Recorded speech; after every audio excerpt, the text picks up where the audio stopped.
ready for another lesson?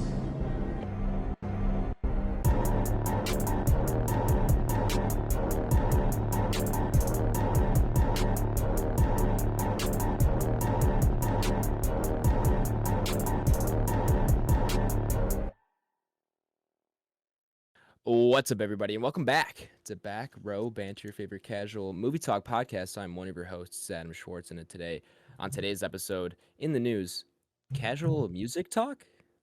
We'll get to that. In trailer talk, we have the Thor Love and Thunder teaser trailer.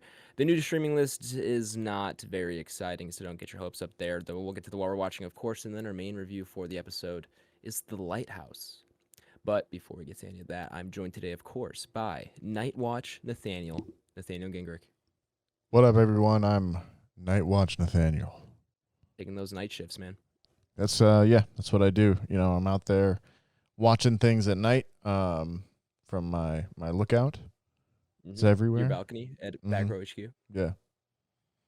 Do you spend a lot of nights out there watching the parking lot, people watching? As Night Watch Nathaniel, yes. As regular Nathaniel, never, no. Fair enough. Smart answer. This guy's good. Yeah, good answer. Also joining me today is Stranded Tyler Verdalis. I'm fucking stranded. Where are you stranded, dog? I can come get you. Hopefully not in the same place they are. True. There's a lot of bad places to be stranded. I feel like being stranded in general is bad. But Yeah, there are a lot of bad, like very bad places to be Yeah. stranded. I guess I'd probably have to pick like a tropical island. If I'm going out in style. Yeah. Yeah, I'm walking around like Johnny Depp, talking about rum, going crazy, Okay. trying to find turtles. Johnny to Depp ride. is your island mate. That's who you're choosing. I don't know if he's my island mate, but that's my thought process. It's where I want to be at mentally. Ah, okay. Yeah. I see what you mean. You mean. If you had to pick someone who was your island mate, who would you pick? Carolina doesn't count. Oh, okay. All right. I honestly don't know. I'd have to like you can pick an object. How about that? Or an object. We can go either way. A volleyball? No. I mean, obviously the obvious answer would be like a boat. I mean, that's technically an object. Sure. But no, or just a boat. A boat. But I don't know. Maybe something to get me through with water. But I can also make something. Okay. Yeah, maybe Your just need answers are too practical. I was looking for a fun answer, you know? How about like, just a set of instructions of how to build a boat? Sure. Yeah. Call me Noah. Noah 4. And rounding out the squadron, of course, is Big Board BlakeHolder. Hey, I thought we were going to go Big Lighthouse Blake, to be honest with you, but could have done that. Big good, Light man. Blake. Well, I was thinking, you know, as you're stranded, you're probably pretty bored. Not many things to do. Oh, that type of board. You would that think. type of board. Okay, Yeah. I thought it was There's like boards. a wooden plank. I know. No, board, it's but- ORED, not OARD. Okay, fair enough. Yeah. I have been big bored a few times, not going to lie, fellas. Yeah, being bored's not fun. Thankfully, we have phones to distract us, but I don't know how thankful we should be. Maybe they're destroying our capacity to just be in our own head. Read that one time. You know, boredom is a big sparker, a big ignition catalyst. There's the word, catalyst, for creativity. You know, when you're bored, you're just gonna be thinking random thoughts and everything. But with phones nowadays, you're never bored, really. Always something to distract you. So I think maybe we're losing a lot of creativity. I don't know. Something I keep on my mind when I feel like I'm using my phone way too much, and I've noticed that. So sometimes I'll just put it away and I'll look at people watch at the coffee shop. You know. Stop looking at people, bro. That's crazy. It's subtle though. I'm not just staring. You know, it's just a look around, see what people are up to. No, I heard You're you. not a most of people the watcher, time- Nathaniel? Most of the time, people are looking down at their phones, and I go, No. "Wow, slaves to technology." I've just been getting Never- all these messages on my phone from people that are like, Adam is watching me. It's weird. Yeah. Yeah. Could you imagine how weird of a text that would be, though, if you legitimately got that from somebody? It was like, hey, this guy Adam keeps watching me. Yeah. Fucking watching me. He man. keeps Will putting stop. down his phone and staring at me. He keeps dramatically putting his phone in his pocket and making direct eye contact with me. It's kind of uncanny. Yeah. I've gotten that message so many times. I've waited until this public forum to really call you out on it, so I'm glad Well, I we got appreciate it. here. I'm glad it took you 99 episodes to call me out. Mhm. Give me some time to kind of fix my behavior. But at this point, we're almost at episode 100, and Well, you can't let it you- stand anymore. You only started exhibiting it, in the last 40 episodes ago or so. Yeah. Yeah. Okay, 40 episodes, still a decent amount of time for me to catch up to that. So I appreciate you That's- giving me that chance. That's true. 40 episodes. That's a long time, Nathaniel. No, it's even a longer time. 99 episodes. Pushing a that's awesome. huncho, fellas. Pushing a huncho. Yeah, next week's episode will be episode 100. We haven't really Whoa. decided. We got to talk after this podcast. Decide what we kind of want to do for next episode. I've got some ideas, which we can discuss. But yeah, episode 99. This is our last double-digit episode, fellas. Last one of all time. Yeah, until we start another show, and then we start from scratch again and can keep this one going. But yeah, last Back Row Banter double-digit ep. A lot of growth in these last 99 episodes. Yeah, we got some good movies on the list. Some shitters, some classics. Some classics. You know what I mean? And a little bit of everything in between. So A lot of horror. very true. Yeah. But do you think Lots that's of most horror. prevalent on the list? I would Yeah. probably say yes. Yeah, I think so. Yeah, might be right. Especially if thrillers or like Prisoners. Horror? Thriller?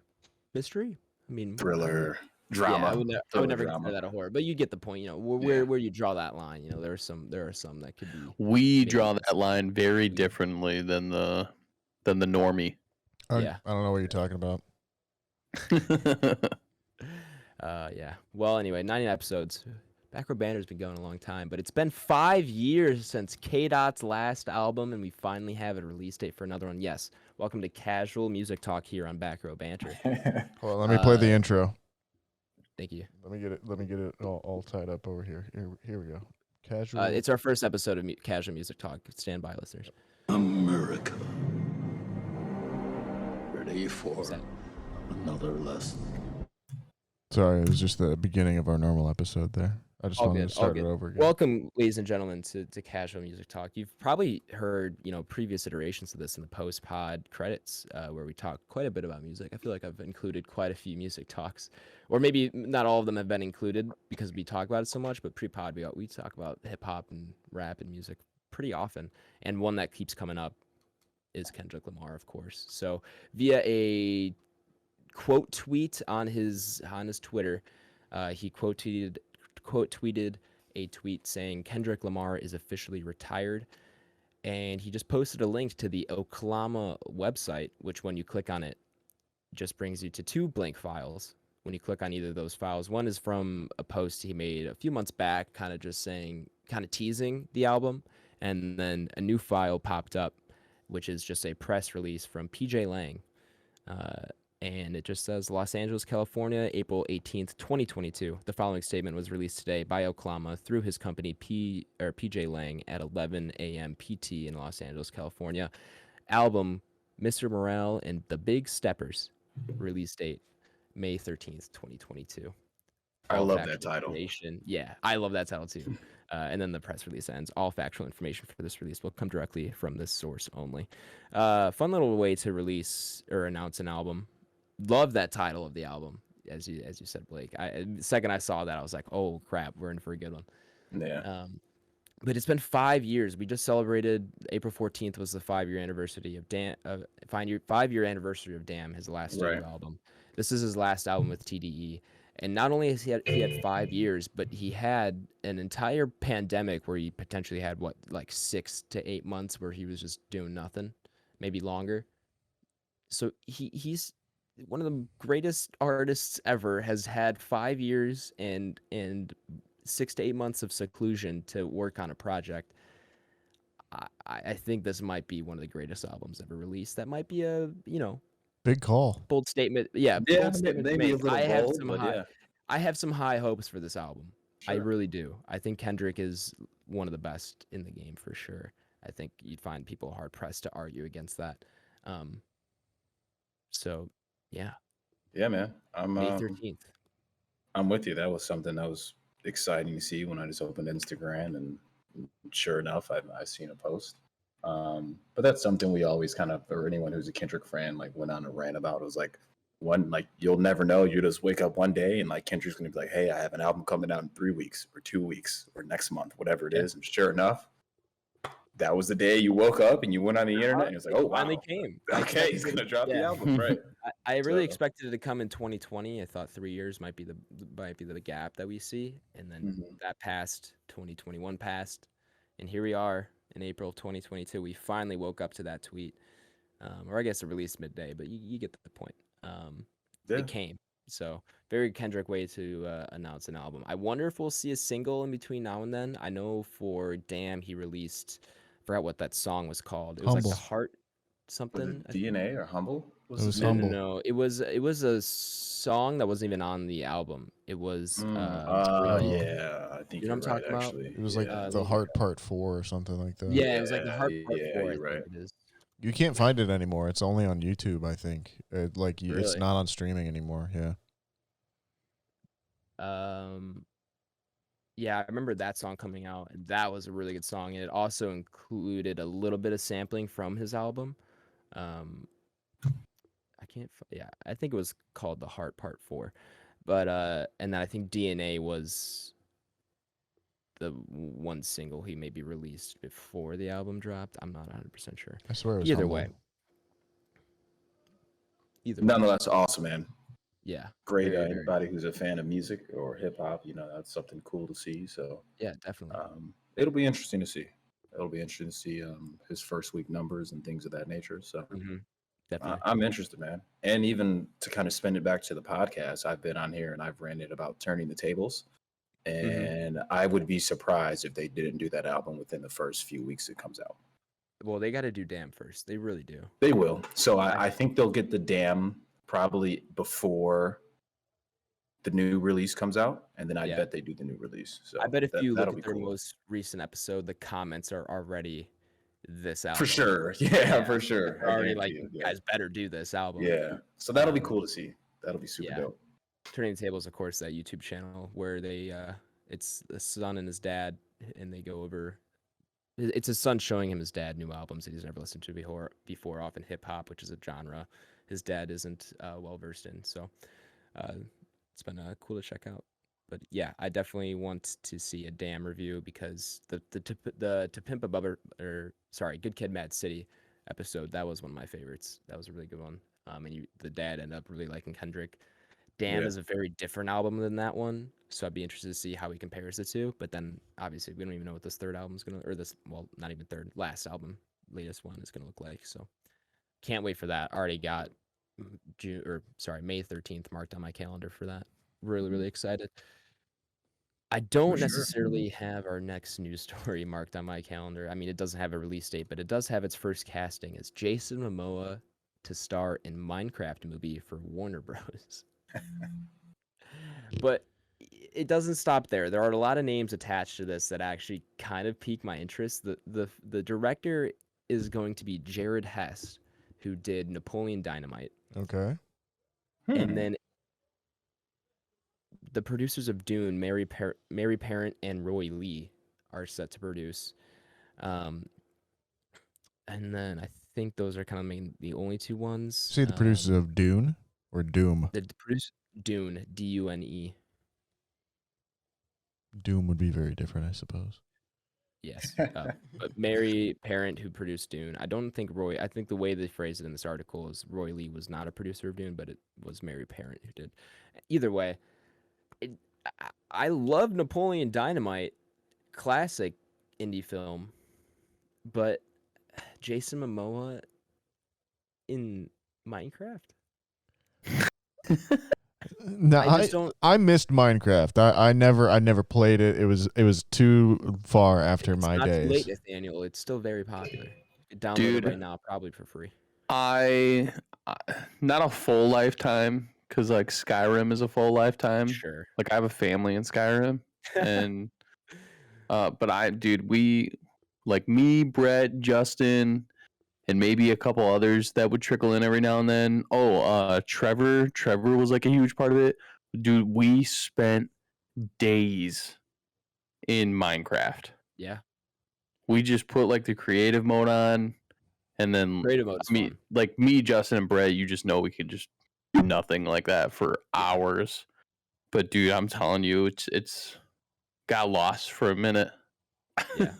To say the I've- least. I've had only two big Minecraft phases in my life. One is kind of towards when the game first came out back in like 2011. So when I was in, like 5th or 6th grade, my friends were really into it. Yeah. So I played it then, and then the latest one was actually in 2020 when we got sent home for the pandemic.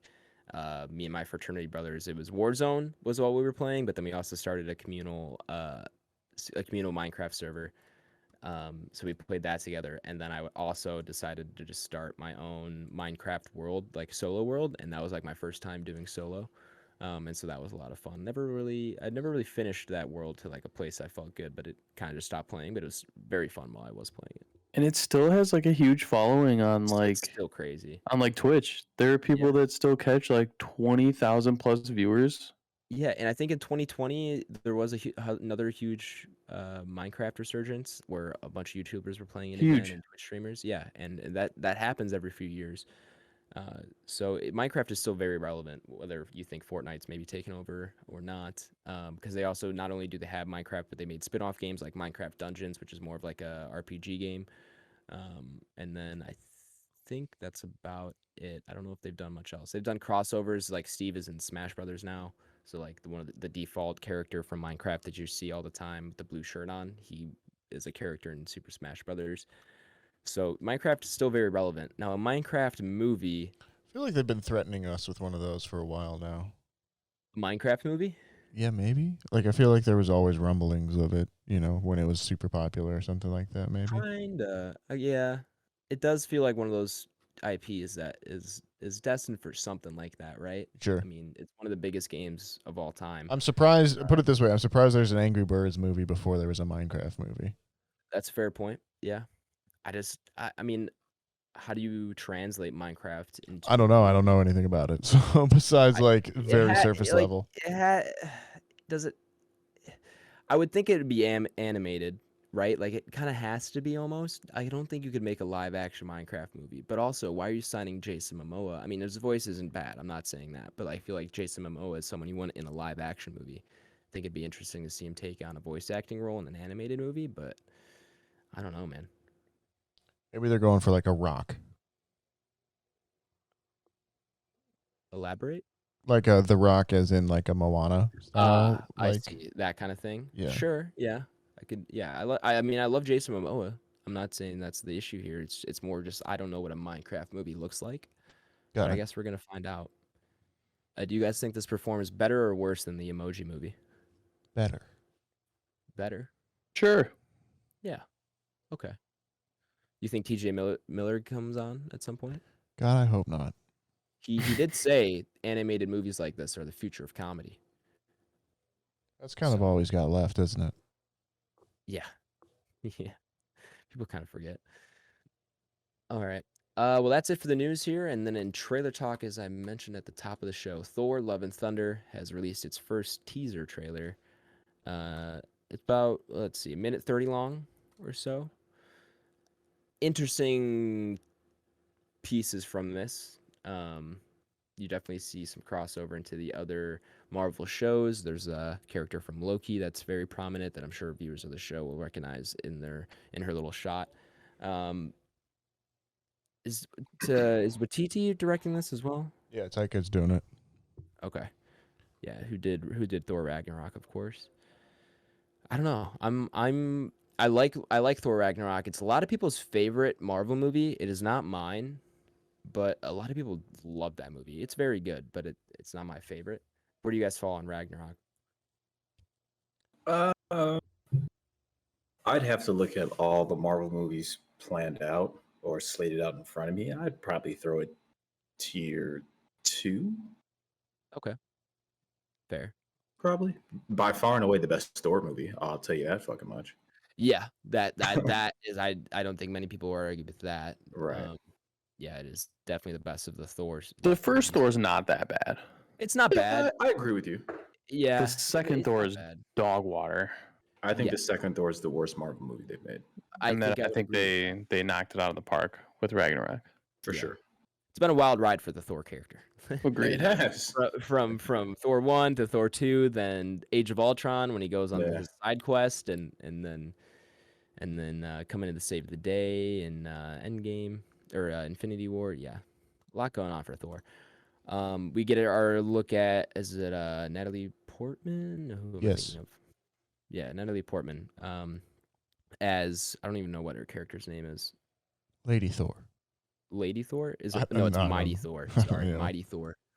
That's I believe her technical term. Seems like she's gonna be some kind of variant of Thor that we've kind of been introduced to in Loki. That's kind of what I'm getting here.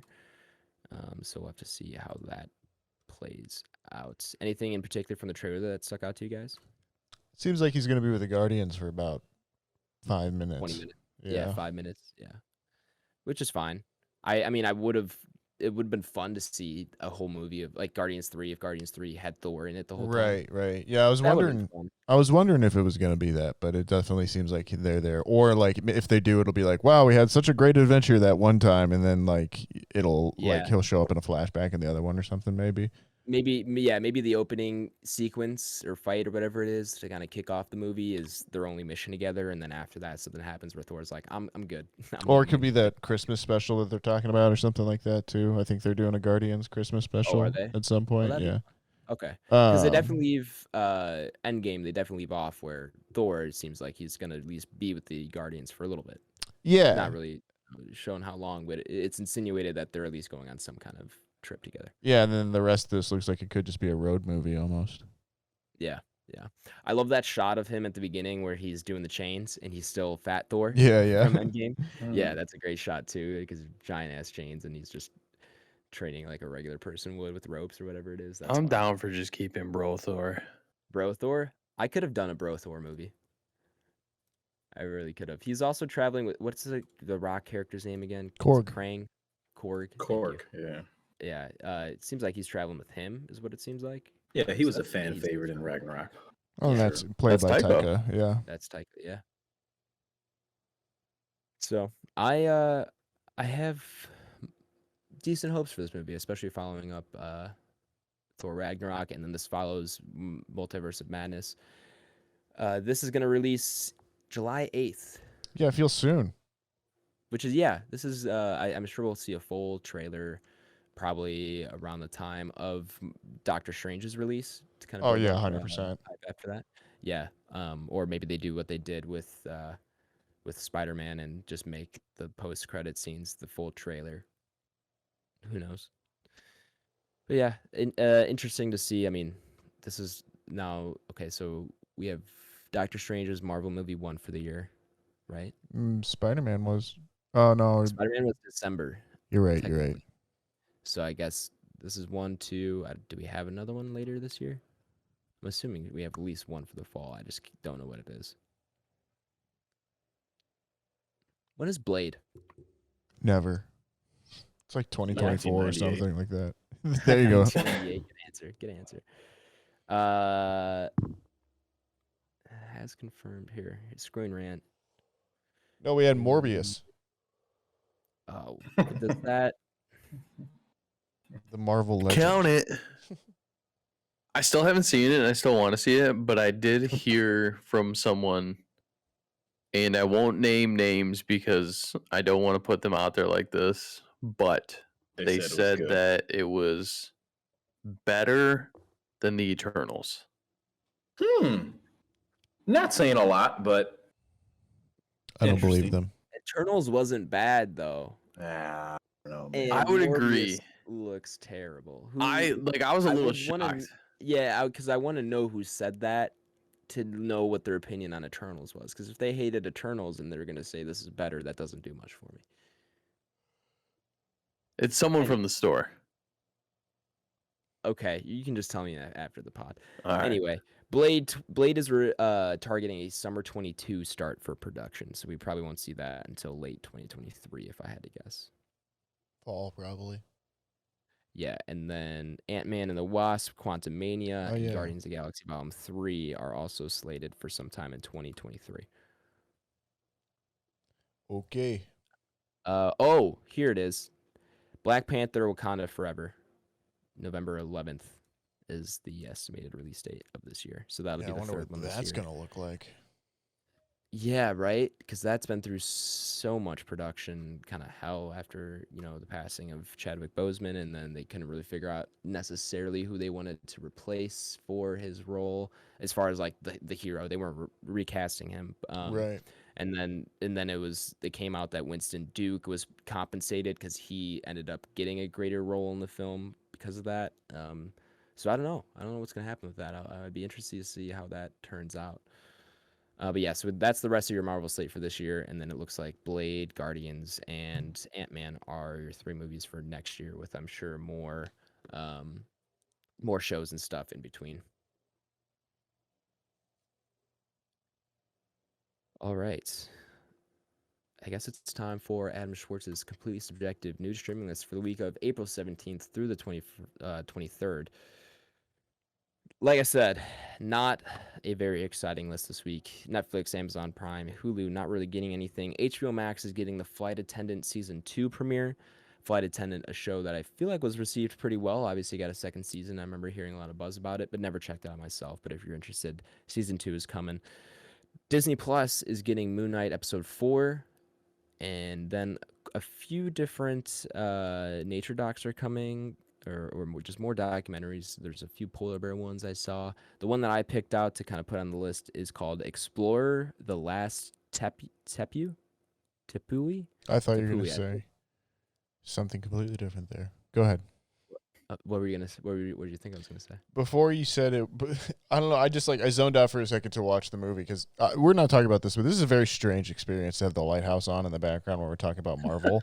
Like it is just like my mind's in 2 completely different places right now. But anyways, I thought you were gonna. For some reason, I thought you were gonna say the last tapioca, the last like tapioca pudding, like. And my mind immediately went to like a pudding snack pack because I just zoned in for that. But yes, continue. What was it that they're the last of? It's not really the last of anything. It is more. It's the Free Solo documentary. Yes. Same climber Alex Honnold. The description reads as follows: the Disney Plus Earth Day special, Explorer of the Last Tepui, from National Geographic, follows elite climber Alex Honnold and a world-class climbing team led by National Geographic explorer and climber Mark Sinnott on a grueling mission deep in the Amazon jungle as they attempt a first ascent climb up a 1,000-foot sheer cliff. Their goal is to deliver legendary biologist and National Geographic explorer Bruce Means to the top of a massive island in the sky known as a Tepui. The team must first trek miles of treacherous jungle terrain to help Dr. Means complete his life's work, searching the cliff wall for undiscovered animal species. The 1-hour special is the newest installment of National Geographic's long-running Explorer series. This Earth Day, learn why the Tepus, much like the Galapagos, are a treasure trove of biodiversity worth protecting. Interesting. Yeah, so bit of climbing, but also a bit of like learning and Amazon jungle, it sounds like. I don't know. I saw Alex Honnold's picture and I was like, I recognize that guy. I liked that doc. So I thought I'd throw it on there. Do you think they will course. find any undiscovered species? I hope so.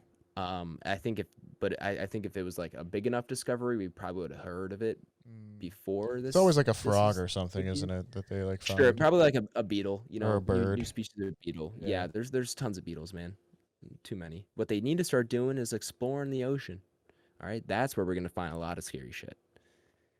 It's the ocean, But huh? yeah, it's the ocean. I saw super side tangent. I saw a clip on Twitter, and this is something I'd known before, but it was like saying the Earth never is shown in this way, and it was like a satellite image. I don't know if it was 3D rendered or not. It looked pretty good, so I don't know if it was or not. But it was just the Pacific Ocean, and it's like almost half of the Earth is just water. And you never really see how big that is, but it really is almost half the globe is just water there. Like the Pacific Ocean is a very bad place to get stranded. Where we have lighthouses to help us guide the way, obviously. What a transition into what we're watching. So close, Nathaniel. We just needed that. We just needed that one segment later. We'll But I'm save assuming that you one. watched The Lighthouse this week. What else did you watch, Nathaniel? Oh, well, I did watch The Lighthouse this week, but I also watched a couple of other things. Let me pull up my list here. Dang, was that it for what we're watching? Okay, here we'll talk about something that I watched. I watched this today. I watched The Batman. Which did we talk about that on last week? What we're watching that was coming to HBO Max streaming? Was I like not I present don't for think that? we did. I don't remember that. All right, good. I'm glad I wasn't just having random blackouts No. again. I But think yeah, I would have remembered it, so I'm gonna go ahead and just say we didn't. The Batman I is now available on HBO Max to stream, so I watched that today. Kind of a Nice. cool rewatch. Definitely wanted to see, where, because we ranked that pretty high up on the Entropy list, obviously, and as a kind of first watch, and I wanted to see, where it stacked up and if I felt like it's still stacked up over there. And yeah, it's really really good. So, if you haven't had a chance yet, go out and check out The Batman. I finished the series Severance on Apple TV Plus. I think I started that last week, and I talked about it on the episode. That's really good. I don't really want to spoil it too much. If you're really interested in it, go back to last week and listen to kind of the talk into it. But it's really good. It's on Apple TV Plus. You can watch it there. Adam Scott's definitely the main character in that one. My only complaint is that like kind of ends with a definite like we're on to season 2, and I was hoping it would be kind of a little bit more kind of close ended, but I get it. They're streaming shows. They want people to keep coming back and watching more of them. I went kind of down a video game hole this week, so I watched this series on Netflix called High Score, which is kind of this overview look of where games kind of started and kind of where they ended up nowadays and everything, and with just kind of small anecdotes from guys that were like working at Atari during the time of its boom, or different people who won certain gaming contests, or were the first ones to develop RPGs and that kind of stuff. And it was interesting. It was a good way to kind of kill time. I thought it was pretty light. It's narrated by the guy who voices Mario, so that's kind of fun to imagine for yourself. But it's on Netflix. Kind of spinning off of that, I watched one of the classic documentaries, which is The King of Kong, or A Fistful of Quarters, which is about these two competitive Donkey Kong players in like 2006, I want to say, as they kind of compete for the number one all-time Donkey Kong score. Yeah, it's really really good. Even if you don't like video games or anything, it's just a really good example of how to make a documentary with a clear hero and villain and everything, and really interesting to watch. You can find it on YouTube. I recommend it. It's about an hour and a half, I want to say. And then we been keeping up on our anime stuff. Demon Slayer has been kind of the main thing recently. That's in a really cool season again. That's just an awesome show. Really, really good. I sound so pedantic. Really, really great visuals. That's something that's always been awesome about that show. It's one of the few stories that I think is better as a show than it is as a written book or a manga. But yeah, it's got a really cool kind of arc going right now. So would recommend if you're wanting to catch up on Demon Slayer or just starting it. And then last night, we rounded off the week, watched American Werewolf in London, kind of classic horror film. I think a couple weeks ago I talked on the podcast how I watched The Howling, and I think that got back to Papa Waz, and he demanded that we watch this one next as well too. So now I did American Werewolf in London as well, and definitely one that's known for its effects. The effects still look awesome, and is definitely a funnier movie than I expected it to be. So would recommend as well too. Blake, is that one you've gotten to at all? I have not. Never seen American Werewolf? Not. I'm sure your dad has. No. Yeah, and I've seen pieces of it because obviously that's one of the movies, or maybe not obviously for the listeners who haven't seen that movie, but that is a movie that is well known for having one of the better human to werewolf transitions. Yes. Right? Is that kind of what it's known for? Yeah, very. It's like it's in hard light under fluorescent lighting, like, and it's a total transformation for sure. So, and that's done in, oh man, is that the 90s? 80s. 80s. Okay, yeah. So I've seen those clips of it before, for sure, right? But I've never seen the movie in its entirety. But it's something I got to get to. It's on my short list. Well, that's my list. How about you tell us what you watched for yours? Okay, I'll dig into it. So this week, finally got most of the place set up. So I was able to get my entertainment stand delivered. So then I was able to hook up my sound bar. And I got pretty decent Samsung 5.1 sound bar. I was able to hook that up, filter all the wires behind the wall, whatnot. So then I was all right, let me sit down and watch something. So then that's what brought me to Man of Steel. That's one I think Nice. Ty said he watched maybe 2 or 3 weeks ago. I think maybe it was gearing up for Batman. I watched Batman vs Superman. That's what it was. And then I was like, you know what? And then we were talking about Michael Shannon, I think somehow. And then boom, nonetheless, put on Man of Steel. Snyder, as we all know, that movie I think doesn't get the credit it deserves now. At first release, upon watching it now, I'm like, really not that bad. I agree. So then from there, then I rolled into Batman vs Superman. Really? Ultimate Edition. Nice. Yeah, so I rolled in that. That was a long commitment though. It's a 3-hour commitment. Yeah. But I rolled into that one, and I think once again, I think I'm okay to side with Ty. I think that movie gets a lot of flack that it shouldn't get. Granted, the Ultimate Edition does have additional scenes. Yeah, we which did not get in the theatrical cut. completely saved it, in my opinion. Completely saved the movie. Right. I completely agree with you on that. But watching the Ultimate Edition at home, I'm like, you know what? Okay, there's a little more depth to the characters. There's some scenes that are left out that are mind-blowing that they're left out in the theatrical cut. It's crazy. So I was like, okay, not that bad. Pretty cool. So got to that. And then also I end up continued watching Atlanta, as you all know. So now I've watched episode 5, I believe.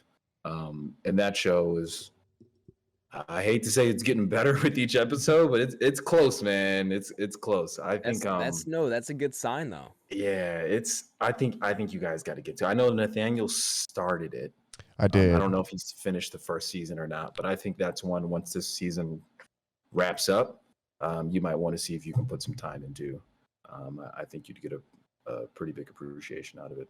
So been watching that, and let me pull something else up. Letterboxd. I think I'm missing one else.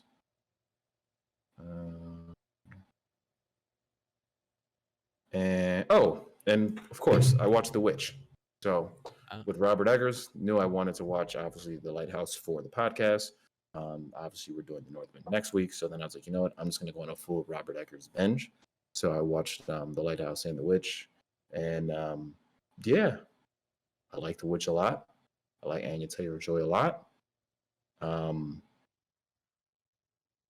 I think upon watching The Lighthouse again, I think I feel a little indifferent between which one of those movies I like more. So we'll kind of dig into that once we get into the Lighthouse review. Before these rewatches back to back, I was kind of heavily leaning towards one of those films, and now I think, in my opinion, I don't really think it's too close. So did that, and last thing I watched was on HBO Max. I watched a doc on Wolverines, so not the superhero, the animals. Nice. So that was something that's cool. I've just somehow came across an interest in Wolverines recently because I've seen a lot of stuff on otters. And for a lot of people who don't know, otters, Wolverines, weasels, honey badgers, they're all related. I think they're stelids, I think is how you pronounce their genus. But a lot of people think they're like cuddly animals, and those things are actually like full-blown killers, man. Those Vicious. Hunt to no regard, man. Yeah, so it was really interesting to watch that doc, and Wolverines are pretty big, man. Wolverines, I mean, that thing's on there. That thing's taking down fucking deer. I was going to say, for the size of them, though, they do typically go after larger prey than them. It is, man. Dude, they muscle them in, and You're right. Dude, they're rowdy. Where do they live? So Wolverines live in North America, but usually like Canada, right? Oh, So okay. like the Yukon and things of that nature. Badgers, I think you can find badgers in the Midwest, but they're much smaller than Wolverines. And then obviously there's like honey badgers, which are in Africa, that's like the meme of like honey badgers don't give a shit, but that's like the epitome of that family.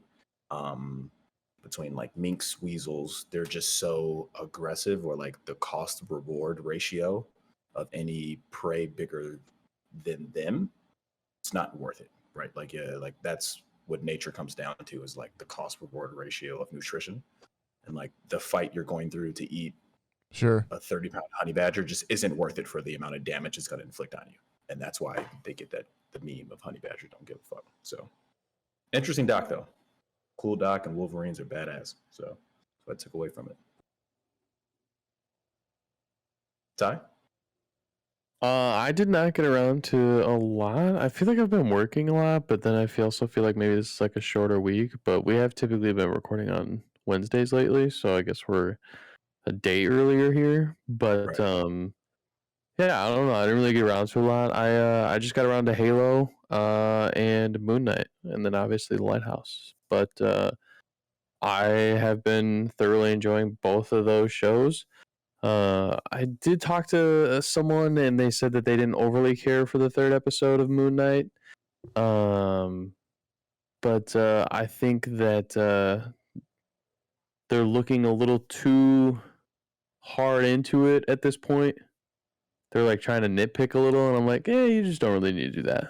And so I'm kind of taking the show for what it is at this point, and I can't. It's hard for me to judge a show, and it's in like episode by episode. I usually try to look at those as an entirety, which is typically why you guys know I like to binge watch most things. But both of these shows are weekly, and then Halo I've actually been liking quite a bit.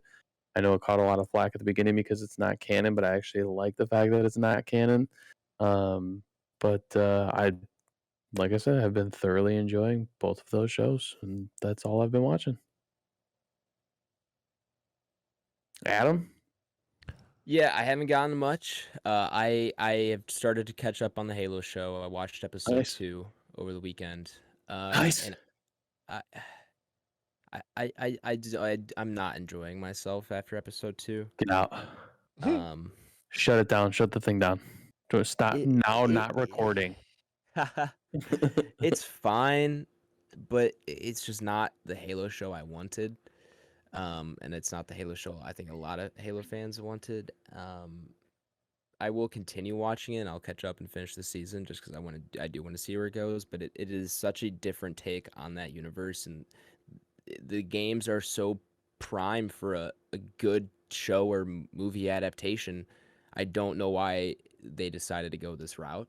Because I do feel like So I think even if you try and make this canon and take things like directly from the games, you're still not going to make people happy. The true like Halo hardcore people are just going to find a way to hate it because it's not the game.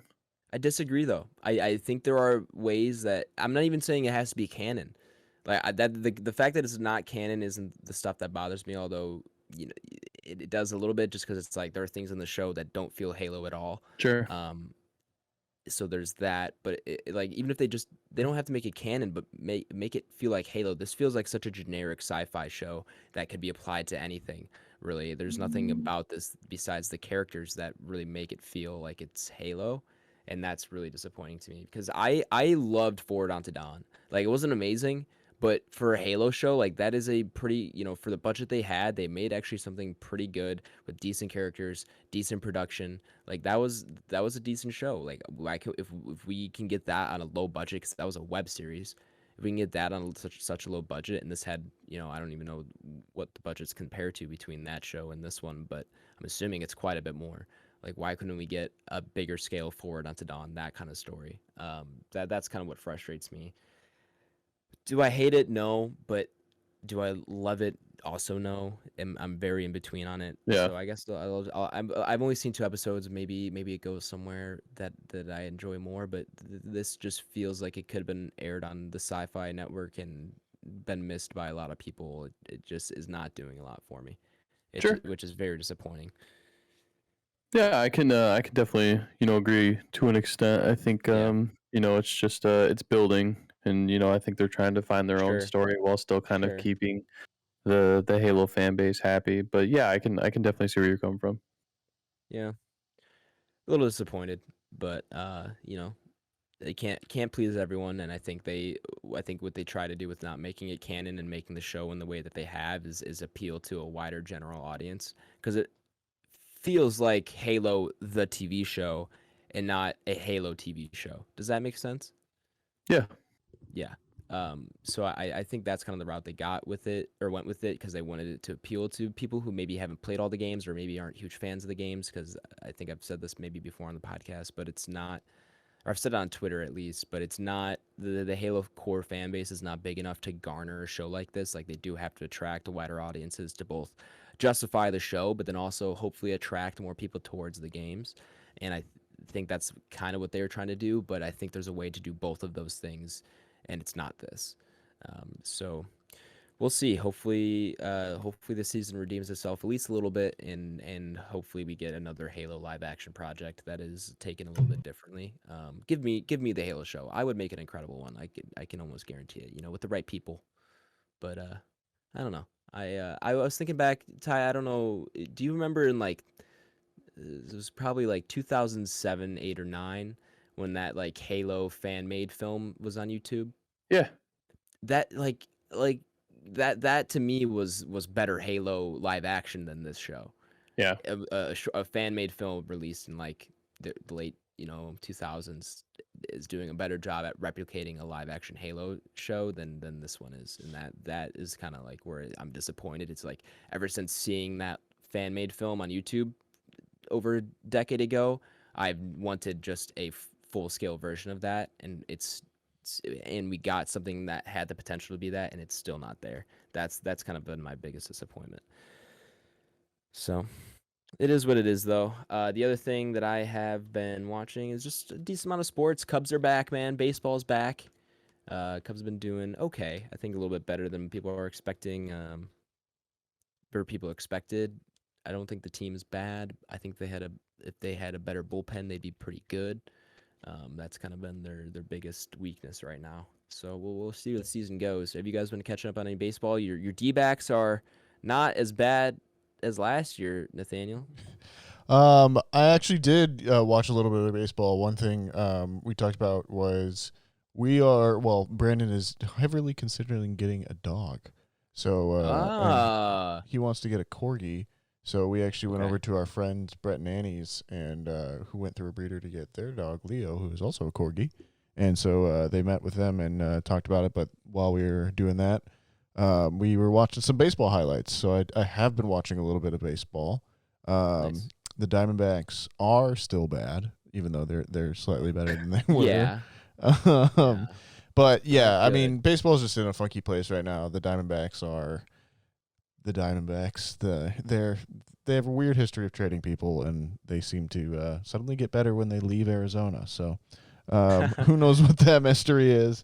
But yeah, it's cool to have baseball back for sure. How do you feel about it? You're a Cubs fan, right? Huge Cubs fan. Yeah, that's what I thought. Yeah. Cubs are like the one team that I follow in all of sports. Because I follow the Cubs and then like tennis and now Formula One. Those are like the three top things I follow in sports. And I'll watch football, but don't really follow a lot of the teams religiously like I do with the Cubs or F1. And I'll watch basketball, but same kind of thing. I kind of just watch a game here and there, watch some highlights, keep up, but like I'm not dedicated to anything besides like Cubs, Formula One, and tennis, I would say. But shaping up to be a decent season so far. There's not a huge front runner besides I would say the Dodgers. The Dodgers have been kind of everything everyone's been looking at or been thinking they'd be, and I don't see that slowing down. But we'll see if my Cubbies can do something with this season. Like I said, off to a better start than I think a lot of people expected. With that being said, I also watched The Lighthouse this week, of course. Welcome, listeners, to the main review segment of the podcast. Nathaniel, if the listener here is new or maybe they've just forgotten, can you give them a rundown of how our review segment works? what up, folks? If you are new or perhaps you've just forgotten, well, here is how this works. Is this the 99th time we've done it? 96, 97, somewhere in there. A little higher. We've had some double eps. Could be. I'd So go right now. main review segment, in essence, how it works is it's split up into two sections. There's the non-spoiler section, then there's the spoiler section. In the non-spoiler section, we'll go over the IMDb plot summary. Basically, it's IMDb page, and then we'll kind of go around the squadron and give our first reactions and recommendations. We have to decide if we would recommend this movie. It has to be a yes or no. There is no nuance on the internet. And from then on, it'll be spoilers. You'll know as a listener when the spoiler times comes, because I'll play the spoiler sound. If you don't want anything spoiled for you, just check the time codes. But do come back at the end of the episode for where we rank it up on our entropy list. Yeah, that's our big list of everything we watch ranked. Oh, and in the spoiler section, we'll go into any big spoilers, obviously, and our deeper thoughts. But Adam, tell me about The Lighthouse. I would love to, Nathaniel. Released in the year 2019, which is what, 3 years ago now? Wow. Rated R and a runtime of 1 hour and 49 minutes and an IMDb rating of 7.4 out of 10. Directed by Robert Eggers, who you probably know from The Witch is his other notable film, and then soon to be known for The Northman, which is coming out next week. And Bit of Sizzle will be episode 100's review. It's also written by Max Eggers, who I'm assuming is his brother. That is and correct. then worked on The Telltale Heart with Robert Eggers. So Which I think is still coming out. Hasn't come out yet. that was 2008. Then never short. mind. Sorry, I should clarify. That was a short. But anyway, the cast is rather small. In fact, the entire cast is just 10 people. But there's really only 2 people we need to be concerned about, which is Robert Pattinson and Willem Dafoe. Robert Pattinson very quickly approaching top of the entry list for appearances. That's true, I guess, isn't think. he? Yeah. I What did we just really- have in mind? It was Batman, right? Yeah. that's what it was. Batman, and then Tenet, and no, he's not Inception. No, No, is it just Batman, Tenet, and this? I feel like there's one more we're missing. I think so. I think you're right.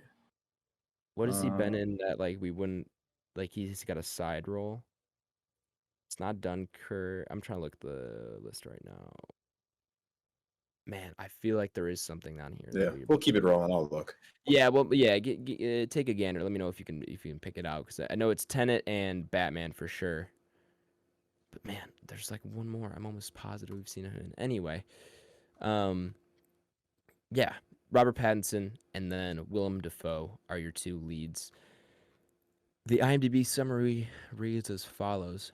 2 lighthouse keepers try to maintain their sanity while living on a remote and mysterious New England island in the 1890s. Pretty good. That's all you kind of need to know. Doesn't say too much.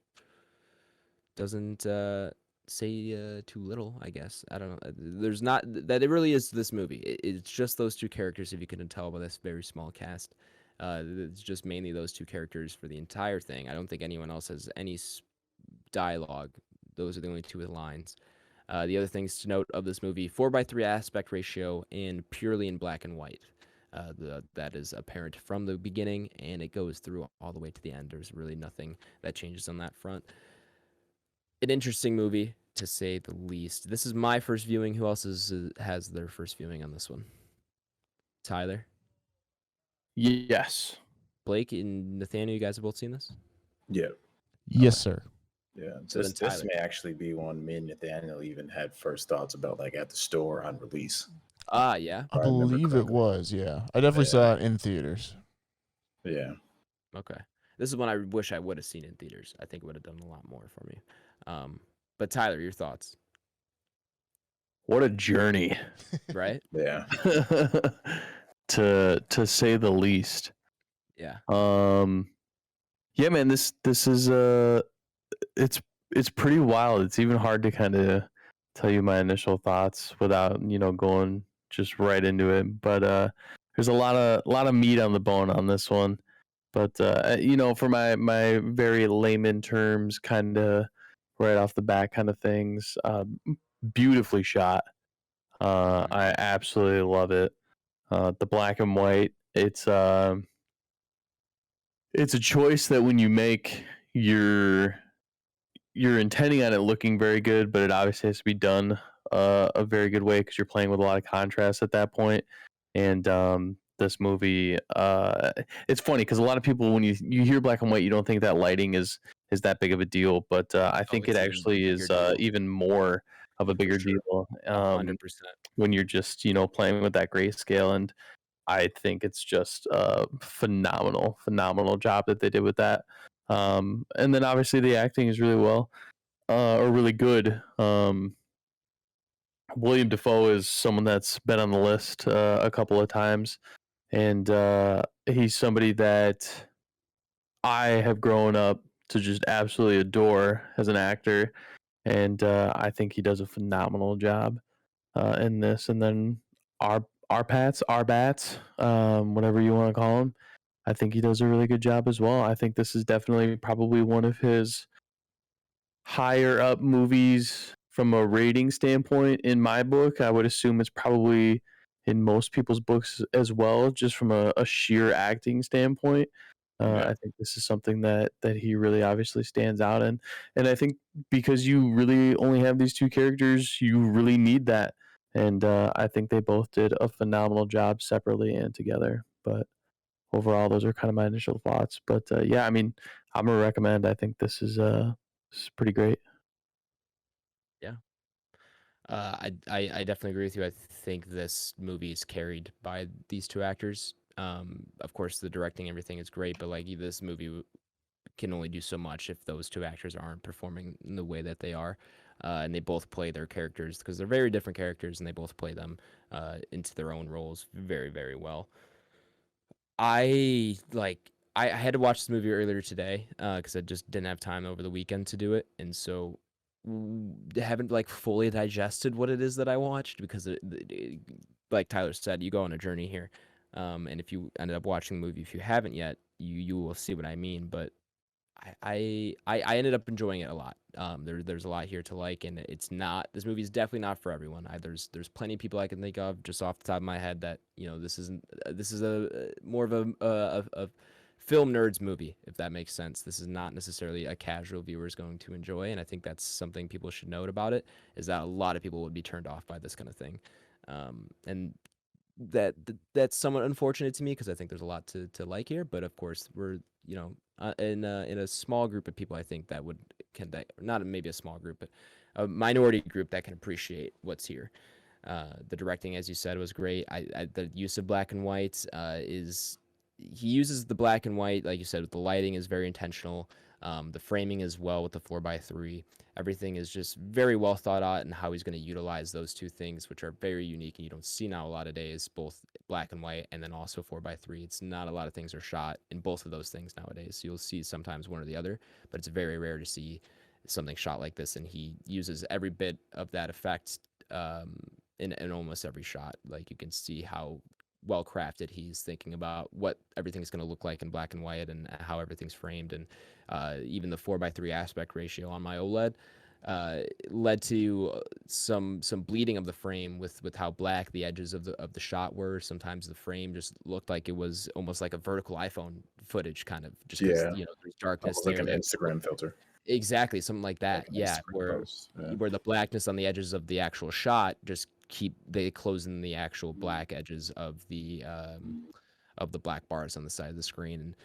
And this is one I definitely wish I would have seen in theaters. I do think my OLED, I don't know if it did this movie a disservice, but it might have been tougher to watch because there's, Gingy's gonna, get on his high horse about black crushing. But, there's some things to be lost with the OLED where you don't get those finer black and grays, those darker grays. They just kind of turn into black. So it's a little bit harder to get a lot of the detail there.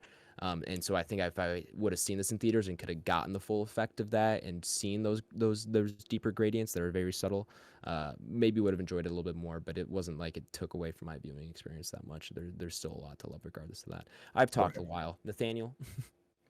It's all good, man. Yeah, I think it's funny. You guys both brought up Journey, because I remember watching this movie and on this rewatch and just going, yeah, this is a journey myself.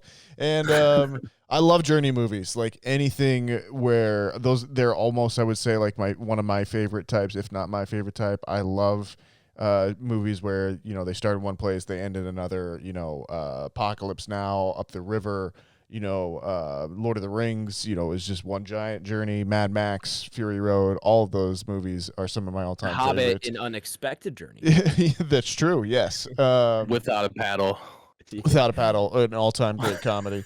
But seriously, like even something like that, even as like dumb and rompy as it is, like I enjoy those style setups, and this movie definitely proves you can go on a journey with just two people and one location.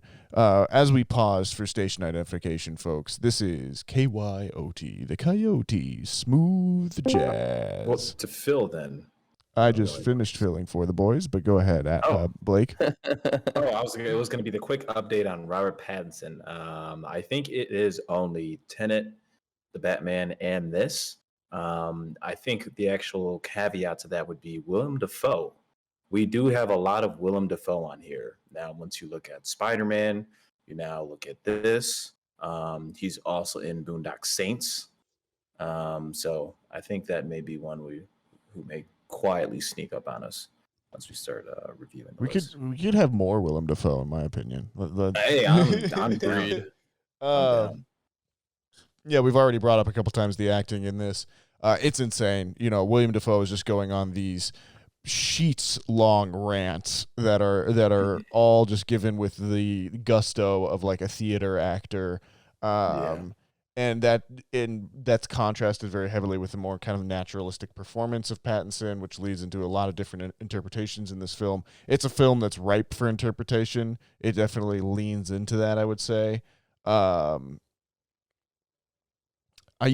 think this movie's awesome. I'm really, really into it. It is one of my favorites over the last few years.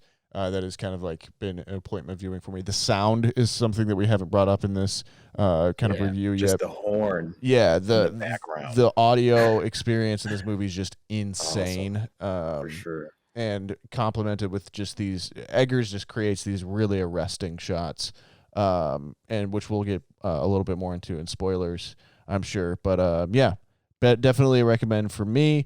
Adam brought up earlier that it is not going to be a film for everyone. That's definitely true. I would definitely say this is one that I think a lot of people could probably go into with an open mind and find something pretty interesting in it. But yeah, it's not your typical. It's in the horror genre a lot. It's definitely not your typical horror movie or anything like that. But it's a really, really interesting kind of experience that is still. It proves itself in 2019. So, Blake, want to take over? Yeah, I'll wrap it up, fellas. So this is I want to say this is the third time I've seen this movie.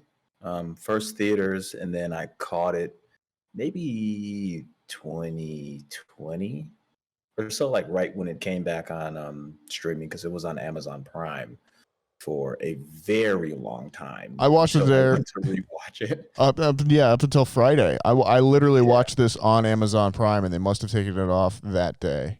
Yeah, I literally saw it earlier in the week, and this, along with like The Witch, Hereditary, Midsommar, a ton of A24 stuff has been on Amazon Prime pretty much as long as it's been available to be streamed. And then, of course, the day you go to look for it, as most things, the day you go to look for it, the shit's gone. So yeah, that happened to me. So that was interesting. But yeah, about third watch for me on this. I love this movie, man. I was telling you guys that I was kind of contemplating between this and The Witch. I think after watching them back to back, I think this film is significantly better than The Witch. And I do think The Witch is a really good film, to be honest with you guys. But just in terms of a period piece, I think Robert Eggers has a phenomenal knack for putting the audience in a specific time period, and nailing like the fucking setting, the dialogue, costumes, everything. He's so good at it, and I think that's a testament to why we want to see the Northman so bad. So yeah, this movie's awesome. I don't really have too many complaints for it. I do agree with Adam though, that this movie isn't something that's up a lot of people's alley. I could certainly see a lot of people watching this and being like, okay, yeah, that may be cool. But for starters, it's black and white. That's going to turn a lot of people off from the jump. And then as well as similarly to The Witch, this is one that you pretty much have to watch with subtitles on. Otherwise, it's just like really Yeah. difficult to follow anything. Yeah. And I think that's the one thing I found to be a little bit better than The Witch is that this is a little bit more audible, in my opinion, without subtitles, where The Little Witch bit. is like almost impossible to watch without subtitles. So, Yeah. And that's the biggest thing for me that Eggers does to craft that period piece and make it feel really good is The dialogue's awesome. The dialogue. The dialogue fits that time very well, Yeah. and he fits the character's dialogue to that character very well, and adjusting for the time is time too. Because that's something, an example I can think of is the Last Duel, where they're talking and it doesn't feel like it's 1500 France at all. Yeah, right. Every but- once in a while you catch it, but it's not a lot. Sometimes, right. but You're right. like I said, it felt like Madman or Madman or Mad Men. Sorry, You're right. in like 1500s. Like You're right. I don't like that. I'd rather if you're trying to go for a historical piece, it should kind of go Yeah. along those lines. And Eggers maybe takes that a little bit too far, where it is like, especially in The Witch, where you can't really understand what they're saying without subtitles. Maybe Mhm. that is going a tad bit too far. Because if I saw this in theaters and didn't have that, I might have been a little bit lost. Tough. Yeah. But once you have those subtitles there to kind of guide you along, like you appreciate that dialogue type and that dialogue style even more. So I really enjoy that a lot. Yeah, absolutely, man. You hit the nail on the head with that one. So, yeah, overall, I love this movie. I've seen it a few times. I'd recommend it to anybody who I would say seriously enjoys film. Mhm. For your standard viewer, I don't know how much they get out of it. I'd recommend it for sure. I'm like, hey, we want to see a great movie, watch this.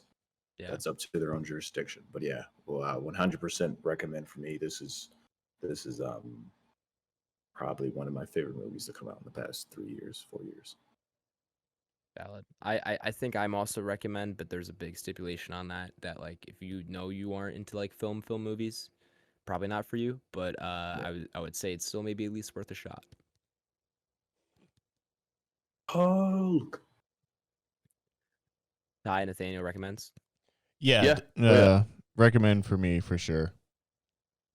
All right, well, that's 4 recommends all around. So we're going to go ahead and head into spoilers. So if you've not seen The Lighthouse and do not want it spoiled for you, go ahead and check the episode description where you can find a timestamp I have left where you'll be taken to our ranking of the movie up upon the Entropy list.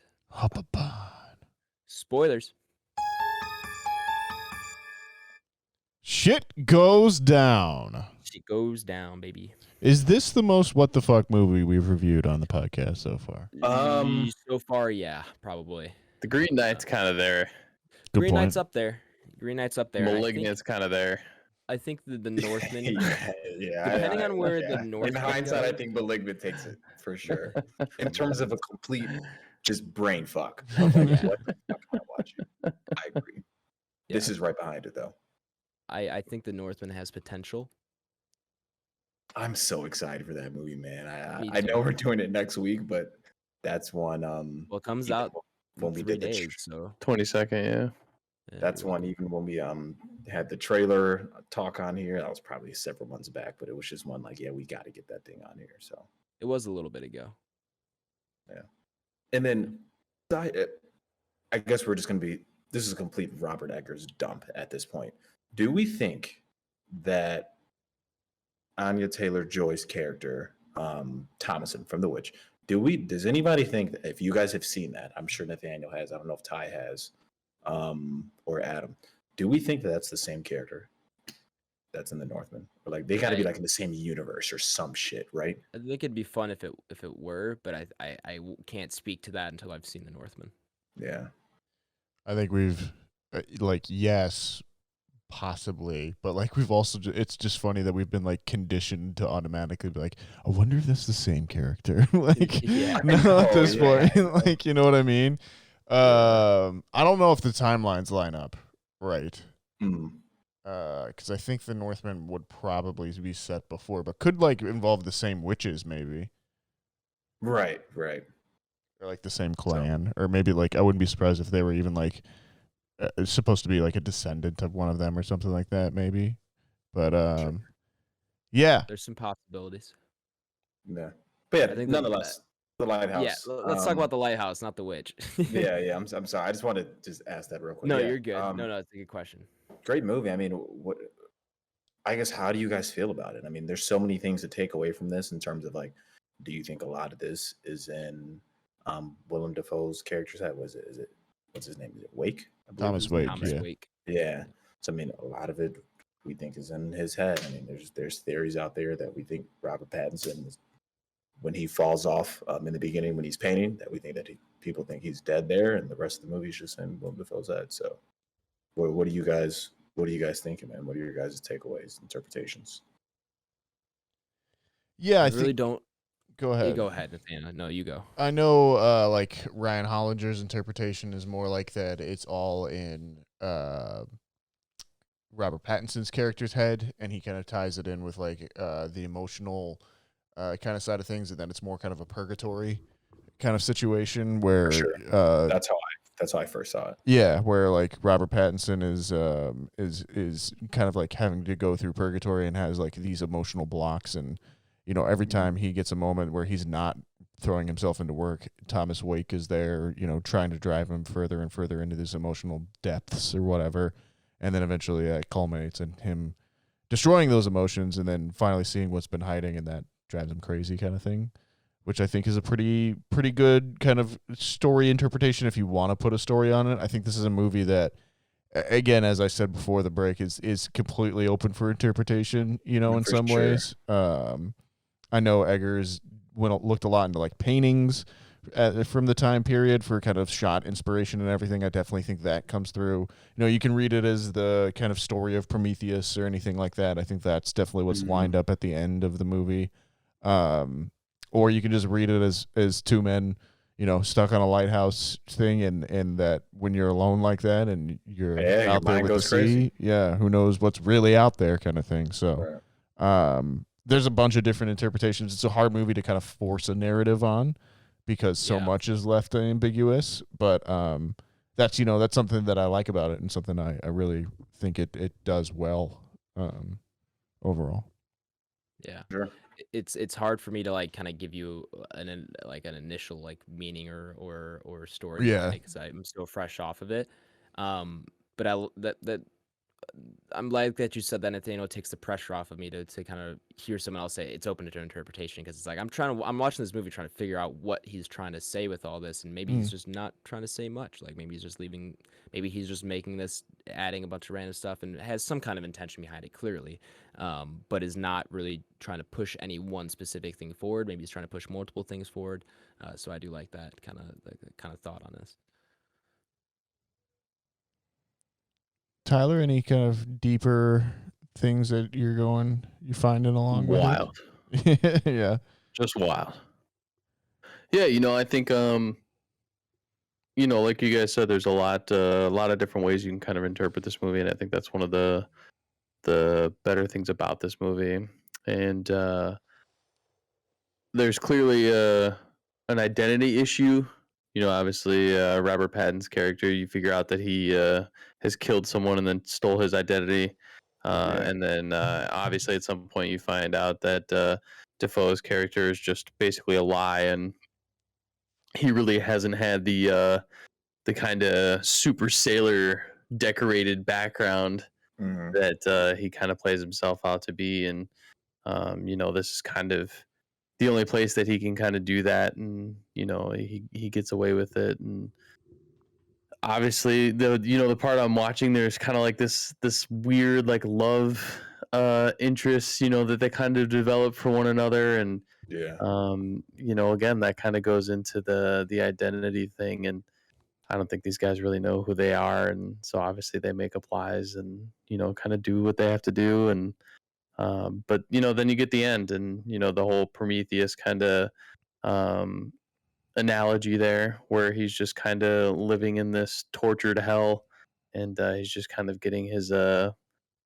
insides eaten out by a seagull. And it's a very visceral movie, and man, I just it's definitely, obviously I'm watching it again right now because we just like to have it on in the background when we're kind of talking about it. But I think I want to, sit down and kind of dig in a little bit deeper on my next time that I get around to it, because there's just so much here, and I really rather enjoy it quite a bit. Like I said earlier, the lighting and the way this thing is shot is just absolutely gorgeous. I didn't even watch it in 4K, and I still thought that it looked absolutely phenomenal. Yeah. It's not available in 4K. Yeah, you can't. I didn't find think it was because Yeah. I figured YouTube would at least have some kind of variation. Yeah. But yeah, I couldn't find it, so I didn't really look too much further past YouTube, anyways. But How was it switching between the big screen and then onto the phone, like you said? yeah, a so little bit? that was one thing I wanted to bring up. So it was a little difficult on the 75-inch because, like I told you guys earlier, Leo was doing homework. I have the hue lights directly under the TV, which don't really they never play into glare. If anything, it helps because you're backlighting the TV from that side versus Right. a different angle. Mhm. We have a lamp in our living room that kind of sits right in front of the 75-inch. And Sure. at one point I looked there and I was like, do you like really need that light on? Because there was just at one point where I could feel my eyes getting a little tired or disoriented because this movie's obviously shot in all black and white, and you really get a lot of dark images right smack dab in the center of the screen, and it happens for prolonged periods of time. And I could see myself staring at the reflection of the lamp, but also trying to see the images on the TV. So it plays on your eyes on like a focus game, and I could just feel my eyes getting tired. And probably about an hour in, I was like, all right, cool, I'm gonna go to the bedroom. So I actually watched the rest of it on my phone. I did have headphones on the entirety of watching this, which I actually think helped me out quite a bit from an audio standpoint. Those are little things that bring you in as a character to kind of feel those constant noises happening, and they almost drive you crazy a little bit. And when you're trying to hear somebody talk, or when you're trying to hear something specific, another sound is happening that they are also hearing, like the consistency of the foghorn, the engines running, the seagulls constantly doing their thing, and Defoe's character constantly farting and burping, and there's all Goddamn these little farts. things. There's all these little things that kind of happen audibly to kind of annoy you a little bit in a sense, and kind of drive you crazy with them. And again, just one of those things that is very deep and play a lot into the movie alone. But the phone actually was pretty good too. Most phones nowadays are OLED or like an AMOLED OLED, and they do a really good job with brightness and contrast and stuff like that. So I actually enjoyed it on my phone as well. Would have looked better on an iPhone, but yeah, I'm sure it looked fine. You're dead wrong, because iPhone screens Yeah, I are know. Samsung screens. I know. Idiot. Here's the joke. Backfired. I will say, every time I think I've watched this movie, it has been like at night in a dark room. Like it's definitely Yep. one that, like Adam, as you're watching it during the day, I don't think was definitely not an ideal viewing experience. Yeah, for it this was one. disappointing. I was very disappointed because I have 4 windows in my room, and I closed the blinds. I made it as dark as possible. I didn't even have my hue lights on, and I do think it would have been better at night, and I was very Yeah. disappointed. But I got to rock with what I had. For Yeah. sure. Great night movie. Yeah. But yeah, man, this movie all around, there's so many different ways to interpret what you're seeing. The acting in this is phenomenal. It's incredible, man. I Yeah. love, obviously, the huge takeaway on this is Nathaniel kind of point is Willem Dafoe giving these elongated speeches that almost kind of seem like a play. Obviously, the most notable one is going to be the lobster conversation, where me and Nathaniel kind fond of of run me, that lobster. joke past each other every once in a while, because we've both seen the movie of like, you're not fond of me, lobster, eh? He just goes Tell off, me, right? tell me Kinda you're like fond of me, classic scene from lobster. this movie. Man, he's like, fine, have it your way. What is he Yeah, say? like He's just "Fine, have it super your way." nonchalant at the end. He's like, fine, I like Okay. your cooking. Yeah, have it your I way. like your cooking. I like your cooking. Well, I think the one that stood out to me was actually Pattinson's little monologue towards the end when he accuses Defoe of lying, and then you get that kind of Boston accent or New England accent actually coming out of him a little bit more. That Yeah. was probably my favorite little diatribe. Yeah. It's so interesting. I mean, there's so many things that you can play on. I mean, there's even theories about the seagulls, right, or seabirds, as Willem Dafoe calls them, right? It's bad luck to kill a seabird. Where pretty much if you do that, I think that like curses you to a Right. point, right? They are lost sailors' souls. Right, right.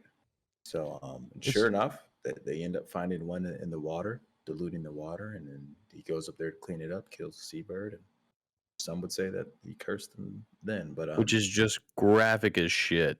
Yeah, that was brutal. beats the shit out of It's her. an aggressively male movie too, and kind of probes the male psyche 100%. quite a bit. For Yeah. sure. Oh yeah. Yeah. There's a Uh, lot There's of only one things- female character, which is borderline inside their heads, inside the male head, Right. And that's going to be the mermaid. And sometimes that blends in with Willem Dafoe, as Robert Pattinson kind of envisions her several times. So it's interesting, man. How do you guys view the actual lighthouse? So obviously they kind of go up there and fascinated. You see Willem Dafoe. He's up there. It almost looks like he's like masturbating to it. It's a fucking spaceship, dude. You know what I mean? It's like what are your guys' thoughts on that? Just like speculations. What the fuck do you think the lighthouse is?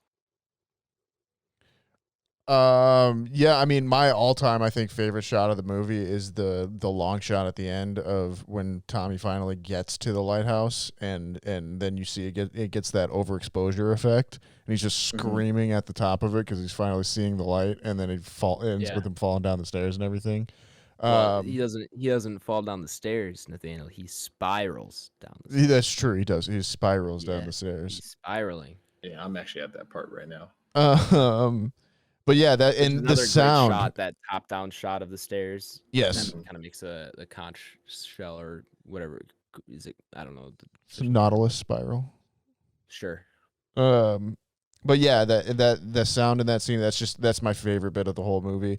But yeah, as in terms of what the lighthouse is, man, who knows? Like, I think it's just supposed interesting. Yeah. I think it's just supposed to be the mind or the ego or whatever you want to call it, or as Tyler said, a spaceship. Maybe it's just a spaceship. Who knows? But it's definitely it's something, isn't it? It is something. Yeah, I mean, it could be interpreted as William Dafoe's character, like his ego and stuff like that. Because that's one of my favorite shots is one that I actually just passed, and it's Pattinson finds a body on top of the lighthouse through some kind of visceral dream, and he rolls it over, and it's him looking at himself, and then he looks up, and Willem Dafoe's face is like he's naked, but he's like essentially the lighthouse, and there's a beam of light coming out of his eyes. Yeah, that's a Yeah. great Looking shot. down That's a great at shot. Robert Pattinson, Why'd and you I'm like, spill your bro, this is veins?" just wild imagery that they are playing out right now. For sure. That's a great shot. And yeah, and I just love kind of the anticipation and the build up they have of the actual lighthouse where you see is Thomas Wake. That's Willem Dafoe, is obviously very protective of that to the point where you think it may be some type of godly figure or something of that Sure. nature. So it's interesting that he finally gets up there and that's pretty much the climax of the movie. But it's a journey. How did you guys feel about when and I already forgot what the fuck Robert Pattinson's original name Thomas was. Howard. Ephraim Well, it's- Winslow. That's what it was. Winslow. Winslow. Thank you. But how do you guys feel when you find out his name is Thomas as well? He's actually murdered somebody. He's taken their identity. How was that twist for you guys? Well, I liked when he first said that his actual name is Thomas. It made sense for the earlier part of the movie when Willem Dafoe tells him his character's name, and he goes Thomas, because I thought maybe Yeah. he was like going to say that he knew him, but then he realizes they actually are, they have the same name. Just doesn't, like, Dafoe characters doesn't know that yet. So that part about it I liked. But yeah, the fact that you kind of realized he was lying wasn't quite the revelation I maybe was hoping for, but I was still like, oh, okay, this makes more sense, and this does add more interesting depth to the character, because then like, why is he truly here, and what is truly going on? And that was one of the first moments that does kind of feel when he tells him his actual name, kind of when the movie starts to turn even further. Mm-hmm. Yeah. Yeah, it just adds more into the isolation, I think, and like the fact that we never really see the result of that. Like it's mostly implied, this great evil that Pattinson has done, and like even I think in the final story that he gives him, he didn't actually kill Winslow. Winslow like falls off the logs and gets trapped. He just didn't save him, basically. And so I think it just does more to, again, isolate both the character and the viewer, and again to kind of like back up this idea of like the lighthouse in these isolated spaces is these kind of transitive spaces, I think, too, where you just don't know who you're coming across here, and then this insane situation of two men going out into a isolated location and just expected to keep up the work, basically. Yeah, I don't know. It's definitely a movie that has all those different layers built in around it, and is by not giving you that kind of perfect through line, it invites you to just interact all the more with it, I think. Yeah. And I just love I- watching people go crazy. Yeah, Dude, they I go just love nuts. I love the dialogue, man. It's dialogue's great. Like I I don't. love it. They I start could try drinking very hard. the lighthouse fluid. I think it's coming up on Tyler's screen right It now. is, yeah. Mhm. And They're they're just like making their own little moonshine. mixing the Yeah. honey with it And and they're like everything. singing and dancing together. Yeah. And stuff. Those are good scenes as well. Bro, could you imagine what that tastes It like? immediately makes you Nah, just I go, my stomach would just die. Ugh. Couldn't be But what worse else than are you gonna do? You're stuck in a lighthouse for what they presume to be is 4 weeks, right? I would assume that all of us are in agreement that they don't even last 4 weeks, right? I mean, this thing probably takes I don't place in know. a few days. I think it's over. I think they do make You the think 4 they weeks. lasted 4 weeks? I think they make the 4 weeks, and I always kind of just read it as they extend it onwards, like the storm actually happened stuff. But I just don't know at what point does William Dafoe's character start gaslighting him to, because For it's sure. clearly just like, no, 100%. you said you've been talking about this for 4 weeks, and then he's like, oh no, it's been 2 days, bro. Like, what are you talking about? It's just Yeah. the worst. And then he discovers the logbook, and he's just been docking or creating this fictitious storyline of what actually has been happening there. And again, it's another one of those things that just removes the viewer even further, and that once you're not around other people, your story is just, it's not really there anymore. No one knows, For sure. The fucking axe to his shoulder. Yeah, that was Just crazy. like super nonchalant about it too. Yeah. Just like there's no screaming, no nothing. Just like turns around, takes out his arm, and then just firmly plants it in Split his skull in twain. Bro, I was, and like I just sat there. I was like,